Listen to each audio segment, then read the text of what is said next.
Well, good evening, everyone, and welcome to our sixth episode of After Hours in the STEM Center with Rance Bobo. We are so great to have you back this evening. And today we have another Cañada alum. I'd like to welcome to the stage Andres Cabrera. Thank you, Rance. It's a pleasure to be here. Very excited about the opportunity to talk about engineering, talk about my career, how I got here, and um, what was my experience in Kenyatta, and just talk about how give a bit of advice about extracurricular activities and fellowships and internships. Thank you very much for having Well, me. well, thank you for being here this evening. We do understand that, we have you from Austin, Texas, Correct. and we are glad that you have the lights back on. That's right. We're just talking about it, and it was quite an experience. 7 inches of snow that Austin never gets. I mean, Texas with 7 inches of snow is just unbelievable. Never expected. Quite an experience. We learned a lot about it, and it was quite exciting. My kids loved it. Yeah, it's funny. It seems like every time it rains here in the Bay Area, I'm in the South Bay, and so on Mount Hamilton and Mount Amanum, we get snow. So this morning, with snow-covered hills, so it's pretty cool. Pretty cool. Mount Hamilton, the Leak Observatory is there, isn't it? Yes, That's yes. right. And then on the other side, Mount Amanum, they have the cube there, which is now open to the public. You can go up and tour. So when you come back out to California, you have to check it out. The best views in the Bay Area. That's amazing. I remember I was actually in Mount Hamilton for a 4th of July out there in the Leak Observatory. It was pretty interesting to see fireworks down below. It was pretty neat. That's pretty cool. That's Yeah. pretty cool. So now you went to Kenyatta. So can you share with us your academic journey, and also just to let you know that we are taking questions from the Excellent. audience. So Beautiful. Love it. students, you guys can send in questions using the chat feature. I mean, excuse me, not the chat feature, the question and answer. So send it through the question and answer tab, and then that way we'll get the questions and we'll answer them live as they come in. All right. So you went to Kenyatta. So are are you from the South Bay or the Bay Area? Well, I'm originally from Colombia, South America. I moved to the U.S. when I was 20, and didn't know English. I always wanted to be an engineer ever since I was a kid because I wanted to be like MacGyver. Okay. So I knew I wanted to be an engineer, and I moved to the U.S. I was 20 and no English, and my actually I first went to some called San Mateo, and I took a few classes there, mostly ESL classes and a you know calculus and lower division physics. Then because I was working full time at the time, and I was a working at Safeway at the time, and it was hard to line up schedules. And I understood that there was a close relationship between the three colleges in the Bay Area, Skyland, San Mateo, and Cañada. And it turned out that there were some classes at Cañada that I could take that were not available in San Mateo, and I could just go ahead and sign up. So I mean, that was really powerful to understand that there was this flexibility. So that's how I ended up in Kenyatta. It was a chemistry class that I took at Kenyatta, and I was blown away immediately. Like after the first class, how a there was so much help. There was just a bunch of people staying after class, and I was like, "What's going on? I mean, class is over." And I was like, no, there were like other students or other senior students trying to come in and help you with your homework. I was like, well, what? What's going on? I mean, this is great. I can just go do my homework right now. And then what? They're going to help me with my lab too. What? And then people were talking about like different programs. So what are you going to do in the summer? And, what classes are you taking? Are you staying for for the physics lab? I'm like, oh my God, this is great. So much support. And then from then on, I decided to take all my classes at Kenyatta. I was blown away. I mean, Dr. E was there, and I remember when I met him, I'm like, oh, I was just, she was just helping everybody with different subjects and different classes, and I'm like, what, Dr. E? Oh, it's great. I mean, I want to take all the classes from him, and all of a sudden, I was just full time at Kenyatta, and I quit my job at Safeway and ended up working as a tutor for algebra. So I was like at least, I would say, like probably about 12 to 16 hours at Kenyatta. I was just living there and I loved it. You know, so much mentorship. And then, the beauty of it is that I became a mentor too while I was being mentored. So it was such a nurturing experience. It's like so organic. I was being helped and I was helping as well. I became the college ambassador of Kenyatta College, within 6 months. So then I was already advocating for engineering, and I was visiting high schools across the bay to convince people to pursue engineering degrees and to show them all the support that not only Kenyatta was offering, but also the state and the federal government through federal financial aid and such. So, I mean, long story short, that's how I ended up in Kenyatta, and that's how I loved it and how I thrive within it. Right. So it's kind of like, kind of unfortunate right now because it's pandemic, we have students. So this will be our third semester, that we're sitting in this, pandemic where, Right. They don't get that experience in person. And we know online it is a little different, but that's awesome. But we still, we're still trying to provide that same experience virtually. And so, but yeah, that's cool. I mean, yeah, that's, and it's funny because typically, that's the story we hear. Like, I decided to take a class at Kenyatta, and then all of a sudden I heard about the STEM Center. And then I went, and then all of a sudden it's just like, Right. Like the floodgate opened.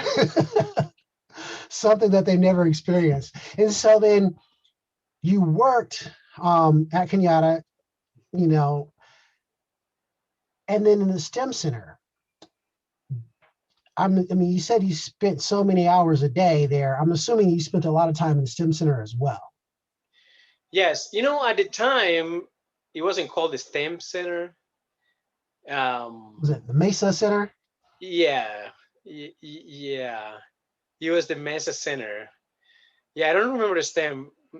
Yeah, it was Mesa. It was the Mesa program. Right. And then the Mesa program used different facilities across Kenyatta. That's how I remembered it. Right. So when were you at Kenyatta? Oh my God. This was 2003, 2004, something like that. Oh, okay. Oh. So you didn't get a chance to experience Building 9. I don't think so. No, you did not. No, you know what? You did. Okay. Yeah, you did not, because when you were at Kenyatta, you guys were in the bottom of the basement. Yeah. Of Building 5, I think it was. You guys are at the bottom floor. Oh, yeah. Oh, let me tell you, if you look behind me, we got an upgrade. Oh, nice. So, I mean, I don't recognize that area. I was like, oh, where is he at? yeah. So now we're in a new building and everything's together. Oh, that's beautiful. So, yeah. Okay. But though the location has changed, the services have not. So let's talk about your experience. Now, at Kenyatta, when you were a student, did they have internships for you guys? Right. Yeah, that's a interesting question. So the tutors at Mesa, there was a person. There were two main people at Mesa. It was Dr. E and Judy Litke. I don't know Okay. if you have met Yes, her. I met her. Yes, and then they were very powerful people because they would they had this sense about like not only understanding what programs were available or what internships or what fellowships were available, but they knew what students would actually take the most advantage of it, Mhm. or they could, and when. You know what I mean? Do we have to prepare this student for next year? Is he ready to apply for this year? They will keep track of everybody, even if you don't know it. You wouldn't know what's going on behind the scene, but they will keep in track. They will just listening, they were watching, and so at some point Judy Litke approached me and said, hey, there is this fellowship, this Mesa fellowship at the college, and this is the application. I want you to go ahead and work on it and bring it to me as soon as possible. So I was really excited, and I worked on that application. It was for a fellowship in UC Santa Cruz, and it was the Mesa Fellowship in UC Santa Cruz. And I filled it out and I gave it to her. And then within 2 hours, she came back to me and said, "We need to sit down." And she went through the whole application, and I had written an essay, and she helped me through it. She, helped me with the grammar and with the intention, and she corrected a few things. I mean, she spent hours on that application with me to make sure that we'll actually write a powerful one. And we submitted the next day, and then all of a sudden I was accepted. That fellowship changed my mind, changed my future, and you know, it was a land. It was a changing point in my life because I just was able to get exposure to not only working on being able to work in a 4-year school in a real project, but also I was able to make contacts that I was able to take advantage of, a few years after. Right. So yeah, So no, that's good because um, now things have progressed to where we are placing students in actual internships with companies right, over the summer. And nice, so it's we always try to encourage our students to take advantage of that. Now you right, mentioned you brought up a point where you said that you made some connections that you use later on. yeah, So do you find that it's beneficial for students to take advantage of these internship offers? yeah. I mean, without doubt, um, I I worked on a project, on an encryption project. I remember I implemented an RSA algorithm, which is the basis of a any um, connection that you actually make online in um, today. And I was like, well, I'm working on something real, and I was working with a Berkeley professor, brilliant mathematician, and I'm like, wow, this is tangible, right? um, this is, and we got to present it. That was the first time I presented something in front of an audience that was able to bring like a very meaningful critique in for your college. It was intimidating, but that I knew that the demand was there, so I prepared a lot for it. So yeah, I built that relationship with them. And while being in campus, they introduced me to other researchers within the school. And, just things just work little by little. While being there, I got to know about a conference. I hope that it's still going on. I haven't tried to track it recently, but it's the SACNAS conference. Yes, we still support our students and we send them there. Nice. So yeah, while being in that fellowship, I got to know about the SACNAS conference, and I signed up for the scholarship for the SACNAS conference. And the first year I went, I didn't have anything to present. I didn't have anything novel to present, so I just wanted to attend. But they gave me a scholarship that paid all the fees. And while being there, I met people from the Center for Adaptive Optics, a bunch of astrophysicists and astronomers. And then I was introduced to an internship with them. And I applied and I qualified for an internship with the Center for Adaptive Optics. And just to give you some, I don't know if you're familiar with the Center for Adaptive Optics, but the Center for Adaptive Optics is associated with the astrophysics department at UC Santa Cruz, and they pretty much control many of the most powerful telescopes in the world. Okay. They have influence with the Hubble telescope. Oh, wow. And the most famous female astronomer in the world used to work, she retired, but at the time she worked for the Center for Adaptive Optics. Her name is Sandra Faber.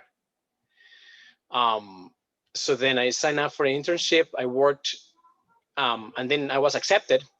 And then next summer, which was like probably about 4 months after the conference, I was at UCLA working with a very famous astrophysicist, James Larkin. And he was working with Andrea Guess, and she's very famous because she was the one who demonstrated that there is a black hole in the middle of every single galaxy. So very famous people, powerful what was it? researchers. The Center of what? Center for Adaptive Optics. Adaptive Optics. Adaptive Optics. Okay, Center for Adaptive Optics. Okay. Yeah, so I work with them, and so I did my senior. Okay, well, let me just go back a little bit because that's when I transferred. So that summer I was ready to transfer from Cañada to the 4-year school, and then I was very fortunate because I received several offers to different very prestigious colleges, UCLA, UC Davis, UC Berkeley, and people were amazed when I picked UC Santa Cruz. They were like, well, engineering, but don't you go to UCLA? Why didn't you go to Berkeley? You went to UCLA last summer. Why? And then I picked UC Santa Cruz because I realized that it was gonna be the college I will give you the most, because I already had relationships within the school, because I had built a relationship with the Center for Adaptive Optics, because I knew that they were gonna help me out. I knew that I was going to be able to contribute as well. It's not only what you get, it's what you can actually provide. So I knew that I was able to get a job there, and work with these very important researchers in astrophysics. Okay, so now I have a question before. Okay, so you transferred from Cañada to UC Santa Cruz. What was your major? Computer engineering.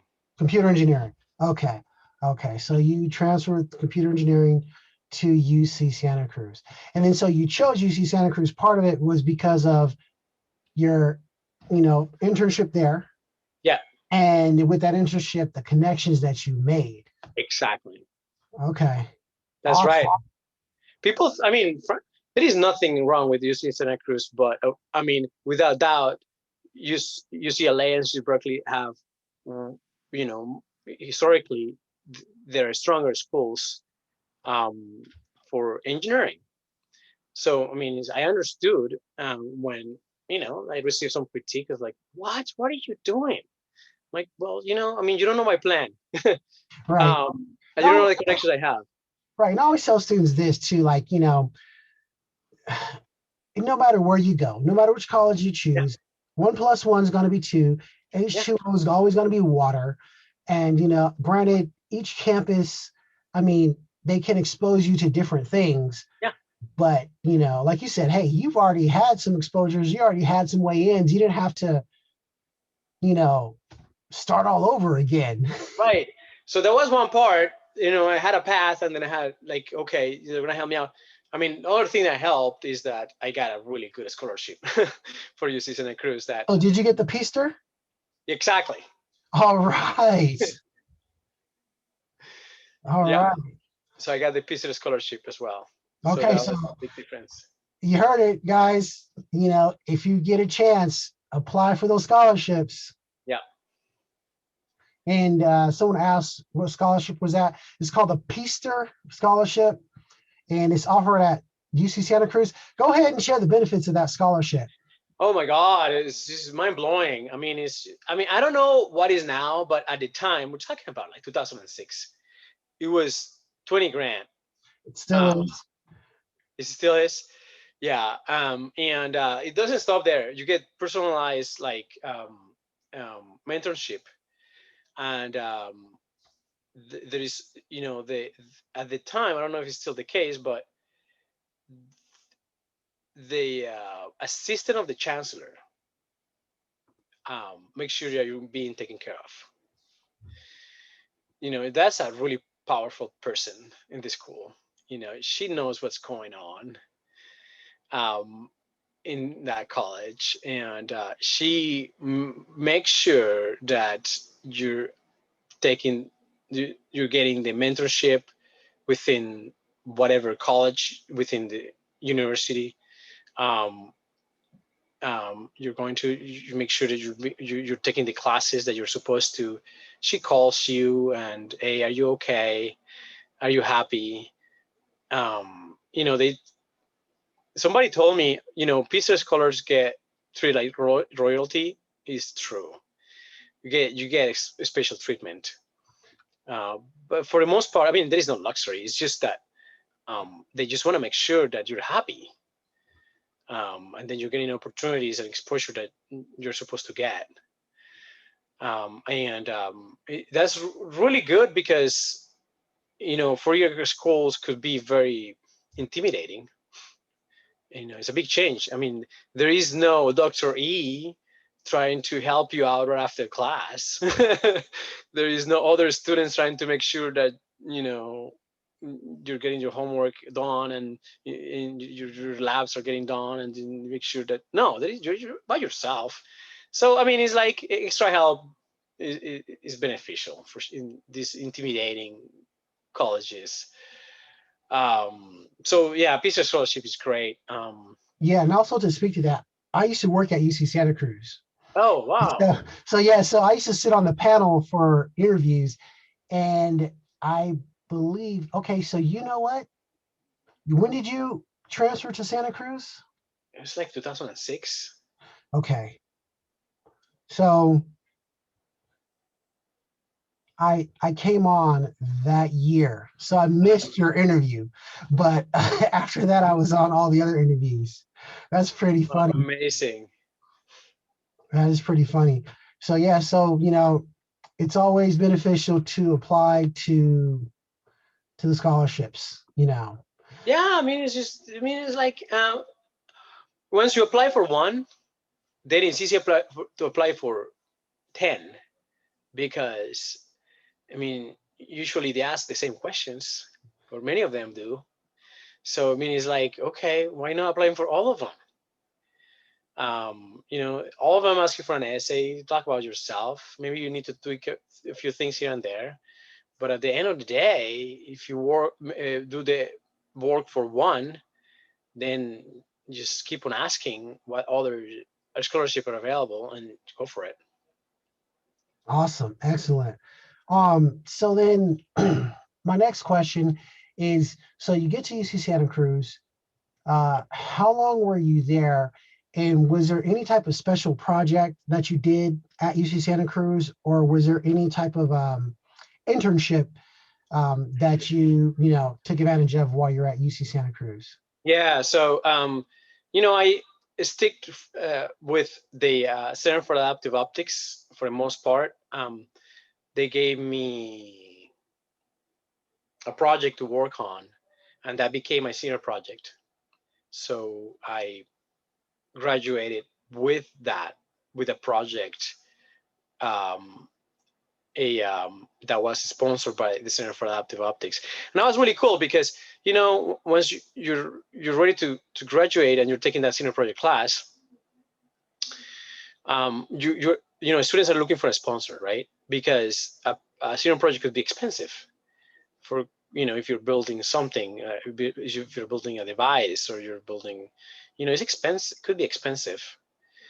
So then it was really cool because I showed up with that in that class with everything set, and you know, you hire students within the class, right? And sometimes you need to convince them. You become a salesperson, right? Hey, I have this project, and if you want to be the leader of that project, right? Which is important because that goes into your resume.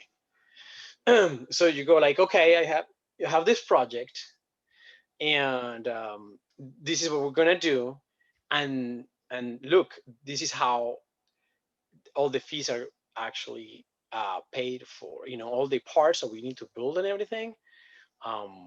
Look, this is how we're going to pay for them. So I showed up in that class with a sponsor, which was the Center for Adaptive Optics, with a project already outlined. So it was really easy to hire students. So I actually could pick. Oh, I know you. Oh, yeah, I know you're smart. You can work with me.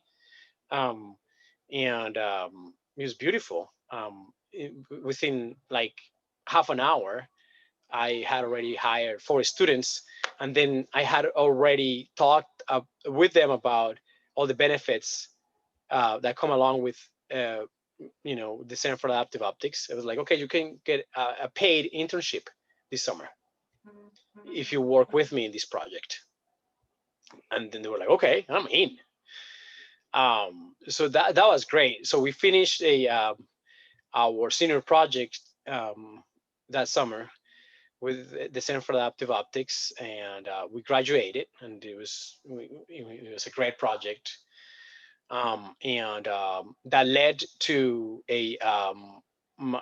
like the project I worked for about a year in graduate school. So I decided to stay in UC Santa Cruz for graduate school, working in the same project. At the time, then there is the lab for this associated with the Center for Adaptive Optics was actually a separate entity with different funding. So the Lab for Adaptive Optics, LAO, was funded by the Moore Foundation. Okay. So I mean, they have tons of money, right? They were the ones who funded Intel and you know, in the early ages, and they had a lot of funding that would actually be associated with astrophysics, and that was poured into the Lab for Adaptive Optics. So the Lab for Adaptive Optics had funding for graduate students, and I was able to take advantage of that. Okay. So we have two questions from the Okay. audience. One question. So for your graduate school, did you get any scholarships? Yeah. So you did. So I mean, they do offer scholarships, for graduate students, because someone asked about the Peaster and they asked if it was for graduate students. And the Peaster scholarship, no, that's only for undergrad. Right. but there are scholarships for graduate students, and and so as Andres, he paid for his graduate school through scholarships. That's right. So then the Lab for Adaptive Optics gave me a fellowship um, that paid all my graduate fees, not only classes, but also housing and food. Yeah. Man, you made out like a bandit, so to speak. Yeah. Yeah. So yeah, the Lab for Adaptive Optics picked me up right after I graduated and gave me a fellowship. And the only thing I had to do was just to work in the lab. And so then now the thing that was interesting was that they didn't have a professor that was a computer engineer. And actually, you know, for my master's degree, I decided to pursue electrical engineering. They didn't have an electrical engineer, a professor that was associated with the Center for Optics for Electrical Engineering or computer engineering for that matter. And but then it was easy for me to find one because the minute you have funding, there's guaranteed any professor will take you. They're like, you got So, how much? Oh yeah, sure, I'm willing to help. exactly. They're gonna get money. You're gonna get funding. So if you show up, and I was like, okay, who is the best computer engineering professor here in this building? Knock the door and say, hey, I want to work with you, and I already have funding. You don't have to pay for my. I don't have to be your TA. You just I need to already have show funding. up. Yeah. And we're like, okay, what are we doing? That's awesome. That's awesome. And then, so we do have a question. Yeah. One question that says, the question is, how do you think your life would be if you didn't go to Kenyatta College? Oh my God, it would be so much more difficult. I want to believe that at the end of the day, I would have uh, become a computer engineer, and I would be working in a big corporation. But I think it would take me longer because I wouldn't have had access to all the opportunities I did. So it would have been more difficult. I would have had to work full time in an unrelated job environment. So then that means I would have had to take less classes per semester. So that would have doubled my time to be able to graduate. And then we have had like my GPA would have been impacted. So then, um, you know, maybe I would be in debt because who's going to give me scholarships if my GPA is not good? Um, so then I would be in like huge debt and late. Um, yes, that would have been not very pretty. Right. So, I mean, essentially, you coming to Kenyatta, like you said, you found a job, um, you were on campus, there was this help there. So, I mean, and then if it had been for you being at Kenyatta in part of Mesa, that connection to UC Santa Cruz probably wouldn't have happened, which Right. allowed you. I mean, yeah, it pretty much walked you through it. I mean, the Sim Center or Mesa just kind of walked you through the whole process. Right. Um, so another question from the audience is, can we find science internships like on any specific websites? I mean, did you do any of that? Yeah, well, that's a very interesting question. Um, in my case, everything was connections. Everything just came from networking, and one thing just led to the next. Oftentimes, things are just not. I mean, at the time, I don't know how this has changed, and maybe the right person to ask will be a mentor right now. But in my case, things were not really online, um, open for the public, to find. So, I mean, no, everything just came from, hey, like Mesa telling me, hey, there is this opportunity, or the opportunity that I've found through Mesa led me to the next thing. And just networking, you need to just put your face somewhere, and then, hey, I'm here and I'm capable, and I want this. That's what you have to do. Like, make sure that people know you, and that you wanna that they know that you want to succeed, and you're willing to put the work. Yeah. Right. Right. So actually, so for all you students, we do have someone who is uh, who's responsible for helping you all try to find internships. And I'll put her email in the chat. Her name is Sharon.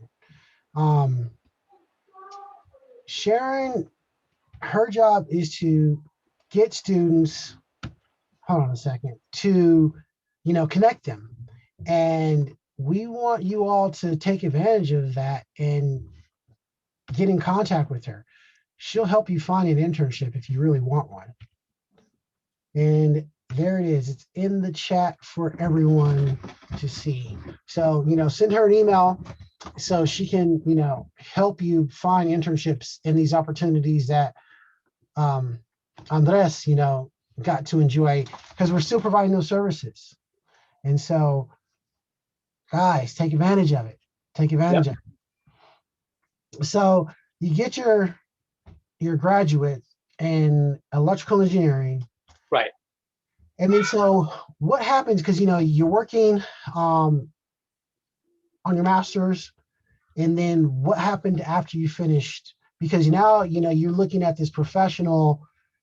Now you're gonna break out into the workforce, and then prior to us starting this, we were talking about like companies really need to do something to better recruit and prepare people for the workforce. Right. Um,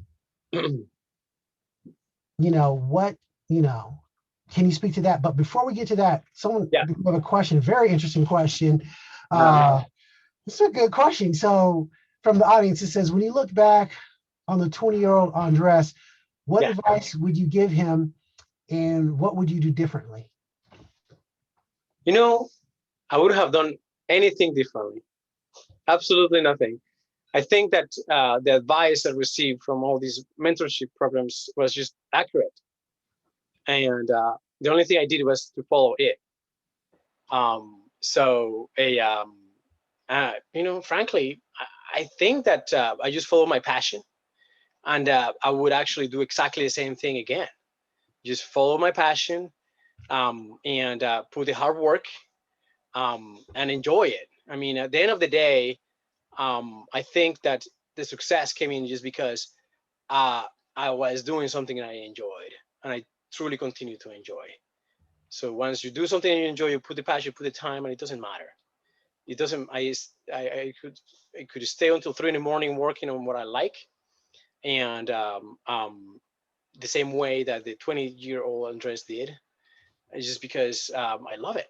This is my passion. Awesome. Awesome. That's cool. That's cool. So you just stay the course. That's right. That's excellent. Okay, now getting into the workforce. So Right. how was that transition? Do you feel that you were prepared? Like, did some of the internships and the fellowships prepare you for the work environment? And then, so, also with that, what are you doing now and who do you work for? Right. So I'm a computer engineer for Samsung, and I designed a microprocessors. I'm responsible for the memory controller for the most important chip for the company. So I built the memory controller for the Galaxy cell phones, and um, that cell phone is the one that has sold most units around the world, um, above a Apple, because in other countries Samsung is more powerful than Apple. So we have sold more units of that processor around the world, and I built the memory controller for it. So I'm very proud of that. So also too, I mean, also too, Samsungs, they're a lot cheaper. Um, and those are just like miniature home theaters in your pocket. Right. Those, That's right. yeah, but they're powerful phones. They really are. They really are. So yeah, that's a good question. I mean, it wasn't easy, the transition to a from academia to industry is a lot different. Um, you know, I was very spoiled, to tell you the truth, in academia, because oftentimes you're working, every single time you're working on something cutting edge, very amazing, very interesting. And yeah, once in a while you have to do mundane work, but every single time is challenging, and you're working what you want, and you select the project you're working on. And then plus I had the benefit that like I said earlier, I came with funding, and then I just could pick the professor and pick the project. And but then at some point I was like, okay, academia is fun, but I just want to get to the real world. I mean, I don't want to put academia down. I mean, that's part of the real world too, but I just wanted to go and get exposure to the money making machine in the Silicon Valley. Right, right. So then I asked the professor, Jose Renau. I said, hey, I mean, this is great, but hey, I want an internship in the Valley. Help me out. I knew that he had connections with NVIDIA, with Intel, with IBM. He had tremendous connections everywhere. And then he had connections with Sun Microsystems. And then I always wanted to work for Sun Microsystems, because I mean, it's like too sad that company is gone, but it was driven and built by, created by engineers, right? It wasn't all about money. It was about fun, engineering fun. Everybody loved that company. Everybody that worked for it never put it down and talk anything negative about it. And that was the only company that was like that. So I was like, oh, that's the company I want to work for. So I said, hey, Professor Renau, do you have any internship with them? And he said, okay, I'll give you two options. But then I'm going to ask you a question. Do you want to travel, or do you want to work in the Valley? I was like, what are you talking about? Well, you could just work with my professor in in um, in Madrid. Go to Madrid, spend 6 months in Madrid, but then it's gonna be academia. Or go to the Valley and work for some systems. I can hook you up in some systems. And I'm like, oh, that's kind of cool to go to 6 months to Spain. That would be kind of cool. But I'm like, you know what? I just want to go to the Valley. It sounds like a great opportunity. So then I you're gonna you're gonna laugh at this, because I went to a my interview for an internship,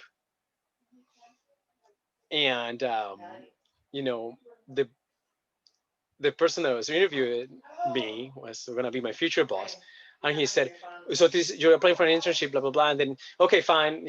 We went through the interview process, and he goes like, "But I need a full time employee. But don't we just change the application and you stay here full time?" I'm like, "What?" And he was like, "Hey, let me just. I don't have to pay you hourly. You know what? Entry level. I'm gonna give you $65,000. I'm gonna give you an offer instead of paying you hourly. Like I don't know, they were giving me like $50 an hour or something like that. And I'm like, okay, let's just change this. Become a full time student. I mean, a full time employee, and stay with us. And I'll give you 65,000. I was like, what? 65,000. So I got out of that building with a full time job in my dream company. And then I'm like, oh my God, what is my professor going to say about this? So I showed up at the school the same day. I was like, hey, Professor Renau, I have um, a good news and I don't know, it might be a bad news for you. And then he said, well, what's going on? I mean, why? You didn't make it? I'm sure you made it. I'm like, no, yeah, I mean, I made it, but then now, I mean, I work full-time for Sun Systems now. And what that means, I'm just a student. And he was like, no, that's great. That's awesome. I mean, it's not that you're quitting the school, right? I'm like, no, I'm sure. No, they're gonna figure it out. They're just gonna give you flexibility. It's okay. They know you're a student. It's all right. He got excited. He's like, oh my God, we have all these projects that we always wanted to uh, have with them. And then you, as an intern, wouldn't have the privileges to access those projects just because they won't let interns access those projects. But as a full-time student, you would. So this is exciting. We're gonna get more funding from Sun Microsystems just because you're gonna be there. They got all excited. And it was the best job in my life. It was great. The first semester, I was in the lab, and my job was to find what was the breaking point for many processors, like when they were gonna give up in how hot they can go, how fast they can go, how cold they can go.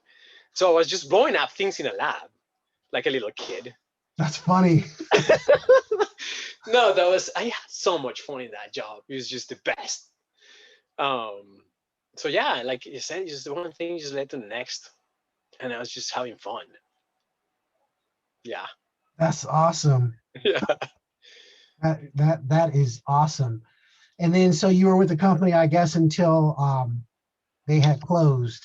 Or Well, yeah, and then the sad part came in, hmm, just because like the thing is that I mean, Silicon Valley is a cultural environment. I mean, it's just the truth. It's yeah, just it's a all beast. about money. It's all about money, and Sun Microsystems was a company that was just it was too early for all the inventions they had. All the virtualization that we see today was already happening in Sun Microsystems, but just the network wasn't ready for it. Internet was not fast enough at the time, so nobody could actually buy it and take advantage of it. We could actually take advantage as employees because the network within the organization was really good, but we couldn't sell it because the truth is that the world wasn't ready for Sun Microsystems, so we were not making money, and we were not making money because we were just inventing things that nobody needed at the time. So then, just if there is a company that doesn't make money, then eventually will fail. So then Oracle came in, and so look, in 2001, the market capital for Sun Microsystems was 250 billion, and 2008 was it 2000, 2008 2010, Oracle came in and bought it for 7 billion. So that's a big difference. It was a bargain. Oracle just bought all this hardware, all this IP, um, I would say, for a bargain. So yeah, and working for Oracle was just a completely different thing. It's just This is more corporate America. it was more corporate America. It was in Yeah, I mean, yeah, I mean, I know people who work for Sun. I know people who work for Oracle, and like you said, Sun Microsystems. It was a big R&D playground. yes, It's absolutely. just R&D playground, and like you said, they were ahead of their time. It was Yes, just like this is the future, but the present can't handle the future. The present is not ready for this type of future. that's And right. and then Oracle came in, bought it, shelved some of the stuff, and Yeah, then it became corporate America. Got to be right. at this time. This is your new attire, and yeah, it just the environment completely changed. That's right. Yeah, the environment completely changed, and I just wasn't happy anymore. I mean, I don't want to poop on Oracle. Right. Well, you have to Sure. find what works for you. It wasn't. Yeah, I wasn't happy. So then I decided to work for a company that would actually uh, build projects that would be tailored to what I was ready for. Um, so then, an opportunity with Samsung and actually an Brilliant Apple showed up at the same time, but then I decided to stay with Samsung at the time, because of, for the most part, for the people that interviewed me, they were.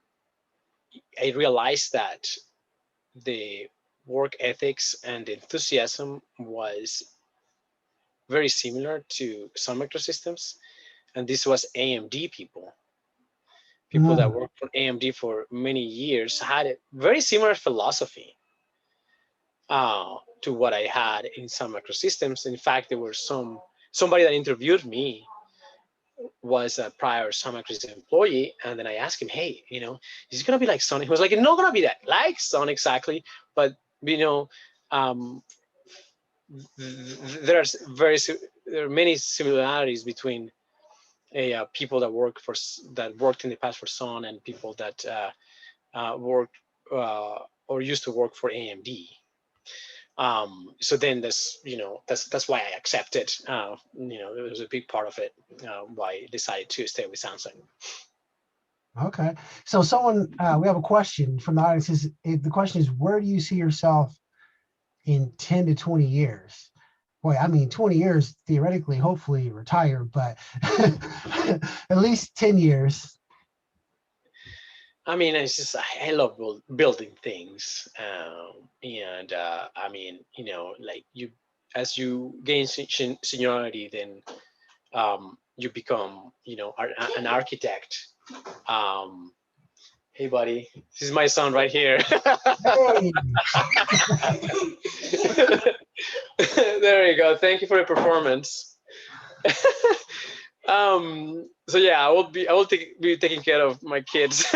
But yeah, I mean, you get seniority and then you understand the architecture even more, and you actually drive other people to design, and you actually teach more and mentor, and I have few people under you. Usually in engineering, like if you continue to be an engineer, you become a lead, if you don't want to actually go completely into management. So you end up like with a junior engineers, and you write, you describe the architecture and then you go implement it. So I think that that's what I'm gonna end up doing. Just be the main architect, write the specs, and just help others build it. So that's where I actually see myself until I just retire and enjoy time with my family 100% of the time. right, right. That's cool. That's cool. In Austin, Texas. Right. Yeah. Awesome, awesome. Well, you know what? We're grateful that you were able to take time out and of your evening to spend with us, because right now it's what, 8 o'clock or seven Yeah, it's o'clock? gonna be 8 o'clock, so it's close to bedtime. Yeah, yeah. So yeah, I know your wife should, I saw her come in, and then your son comes in. It's like, Like, okay, is Daddy are you, gonna come for bedtime? like, are you still working? No, no. No, but we appreciate you being here this evening Yeah, and thank you sharing so your much. experience. And and so someone asked, how can we join Mesa? Uh, just send me an email. I'm gonna put my email in the chat. So if you have any questions about Mesa or any other service that we provide in the STEM Center, send me an email and we will get you in contact with the people in charge of that. Yeah. So Andres, again, thank you. No, thank you for having me. That was great. I had a lot of fun. Well, you know what? One thing I do appreciate about this Zoom, I mean, because typically, we do the speaker series in person, but because it's pandemic, Yeah. we get to have people from all over Yeah, that's participating, great. and it's just like, if we're on campus, you know, we wouldn't have you. And it's so cool because this semester, all of our speakers have been Kenyatta alum. And so that is, I think that is such a privilege, that we get to experience this. So Yeah, no, thank you for having me. It was a pleasure. It was an honor. I was very excited when you contacted me, and I was just ready from day one. well, thank you for being here. Thank you.